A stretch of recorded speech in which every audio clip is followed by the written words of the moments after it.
Hello, everyone, and welcome to week 2 of HIM 105. Over the next 5 micro lectures, we'll be exploring 2 critical areas: legal documentation standards and responding to subpoenas and court orders for health information. These are real-world skills you'll use from day 1 in any HIM position. So let's get started. Welcome to Microlecture 2. Before we move forward with documentation, I want to address a common mistake I see in student assignments: confusing documentation standards with coding standards. Now look at the table. On the left, we have documentation standards, and these are about how records are created and maintained. Things like authentication, timeliness, proper corrections, completeness, and legal defensibility. On the right, we have coding standards. These are about how diagnoses and procedures are classified for billing and statistical purposes. Things like ICD-10, CM codes, CPT codes, DRG assignment, and coding guidelines. For week 2 assignments, you're focusing on documentation, not coding. We haven't even gotten there yet. I see students sometimes list things like proper ICD-10 code assignment as a documentation standard, and that's actually a coding standard. Documentation is the foundation. It's the clinical content of the record. Coding comes after, translating that documentation into standardized classification systems. So keep this distinction clear. Now, let's talk about creating effective audit tools. The key word here is specific. Look at these examples on the left. Vague criteria that won't work. Documentation is complete, record is good, everything is present. What's wrong with these? They're subjective. One auditor might think a record is complete while another disagrees. Now look at the right side. Specific and measurable criteria. History and physical completed within 24 hours of admission. That's objective. You can check the dates and times. All entries authenticated with signature and credential. Clear. You can verify this. Informed consent signed by patient or representative with date and time. Measurable. Here's my pro tip. Every audit item should answer the question, what exactly am I checking for? If you can't clearly define what you're looking for, the criterion is too vague. This is crucial for part 2 of your assignment. I want to see audit tools I can hand to a new HIM professional and they could immediately start using them. Let's talk about severity ratings. Not all documentation deficiencies are created equal.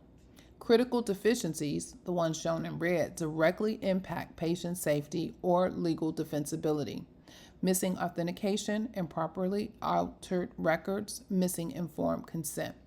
These are stop everything and fix this now problems. Major deficiencies in yellow are significant compliance issues that could affect care or reimbursement. A late H&P, incomplete discharge summary, missing required consent forms. These need to be corrected, but they're not immediately dangerous. Minor deficiencies in green should be corrected but have minimal immediate impact. Fixing printed name when there's a legible signature, formatting inconsistencies. You want to fix these for consistencies, but they're not going to be the reason you lose a court case. So understanding these differences shows professional judgment. When you assign severity ratings in your audit tool, think about the legal implications. Now let's transition to the second major topic, responding to legal requests for health information.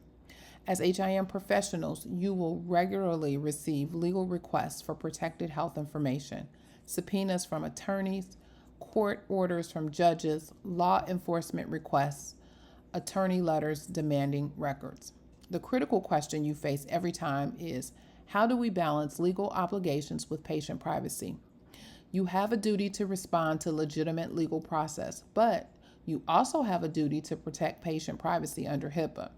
The answer is proper validation and HIPAA compliance. That's what we're going to spend the rest of this presentation discussing. First, let's make sure you understand the fundamental difference between subpoenas and court orders. A subpoena is a request for information. It's issued by an attorney. usually as part of discovery in a civil case. Because it's a request, it may require additional HIPAA authorizations. You need what HIPAA calls satisfactory assurances. A court order, on the other hand, is a judicial mandate. It's signed by a judge. It generally authorizes disclosure under HIPAA and carries more legal weight. However, and this is important, you still need to validate it. The key point: subpoenas does not equal automatic release. Just because something is labeled subpoena doesn't mean you immediately hand over records. With a subpoena, you can negotiate, you can object, you can request additional authorization. With a court order, you must comply unless it's quashed by the court. The distinction is critical for your subpoena scenarios assignment.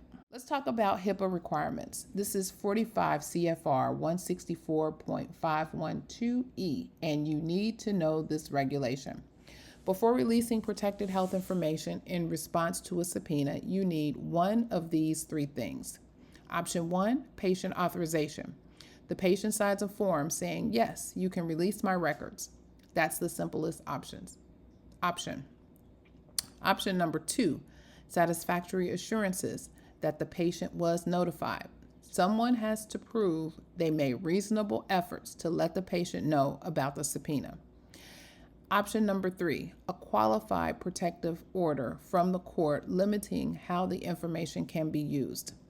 Without one of these three things, releasing PHI in response to a subpoena is a HIPAA violation. The bottom line, a subpoena alone is usually not sufficient. This is the single most important concept for your subpoena scenarios assignment. Don't fall into the trap of thinking it's a subpoena from court. I have to release the records. That's not how HIPAA works. So this completes Microlecture number 2. Again, take a break. We'll continue with Microlecture 3 on HIPAA requirements and special protections.